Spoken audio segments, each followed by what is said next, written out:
Xiisada u dhaxaysa dowladda Iran iyo Mareykanka ayaa mar kale gashay heer sare iyadoo ay soo baxayaan warar muujinaya weeraro hanjabaadyo siyaasadeed iyo dhaqdhaqaaqyo militari oo sii kordhaya.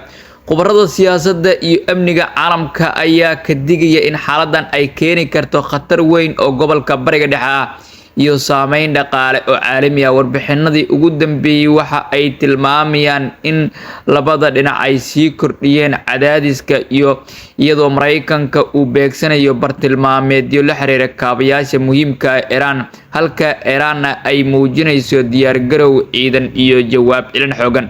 Ma doonaysaa inaad noqoto qof Quraanka Kariimka si sax u akhriya? Ku soo dhawow markaska barashada Quraanka Kariimka ee Darul Qur'an Online. Waxaad heli doontaa Quraanka Kariimka tajwiid iyo taxfiid, hingaada Quraanka bilow ilaa heer sare, ducooyinka muhiimka ah sida Xisnul Muslim. Faa'iidooyinka dugsigan uu la gaarka yahay waxaa ka mid ah macallimiin khibrad u leh casharada online-ka. Meel kasta oo aad joogto waad ka baran kartaa jadwal fudud oo ku habboon carruurta iyo dadka waaweyn labadaba waa la qaadanaya. Waxaa ka hortaagan maanta bilow safarkaaga Quraanka Kariimka ha noqon qof dib u dhigta khayrka Alle. Diiwaangeli nambarka shaashada kaaga muuqda ama guji calaamada WhatsApp-ka hoos. Falanqeeyaasha siyaasadda ka faallooda ayaa waxa ay ku soo koobeen 3 marxaladood inay dib u bilowday dagaalkan. Sababta ugu weyn ee xiisadda dib u kicisay waxaa ka mid ah ayaa leeyahay khilaafka siyaasadeed iyo cunaqabataynta muddo dheer saareed dowladda Iran. Mareykanka ayaa muddo dheer saaray cunaqabatayn dhaqaale oo culus dowladda Iran waxa ay u aragtay arrintan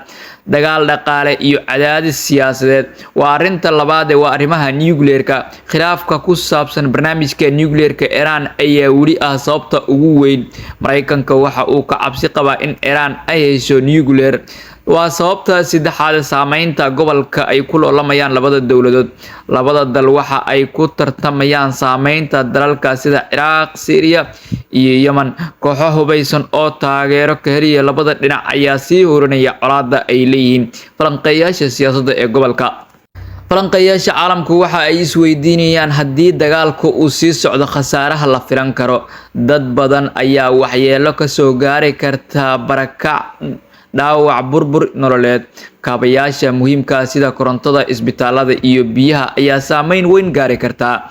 Dhaqaalaha haddii aan fiirino sicirka shidaalka ayaa si weyn u kici kara ganacsiga caalamka, gaar ahaan marinada badda ayaa carqaladooyin weyn la kulmi kara. Dalal badan ayaa ku lug yeelan kara sida Israa'iil iyo Sacuudi Carabiya ayaa si weyn looga cabsi qabaa. Waxaa dhici kara dagaal ballaaran haddii uu dhaco in uu ka baxsan karo xadadka dalalka sida dowladda Iran iyo Mareykanka. Muxuu Mareykanka u beegsanayaa kaabayaasha dowladda Iran? Waa midda koowaad cadaadis istiraatiiji ah. Burbur kaabayaasha muhiimka ah waxa ay daciifin kartaa awoodda dowladda Iran. Ka hortagga muhiimka ah ee militariga waxaa lagu beegsan karaa ay leeyihiin xarumo loo malaynayo in ay taageeraan militariga ama tiknoolajiyadda dowladda Iran.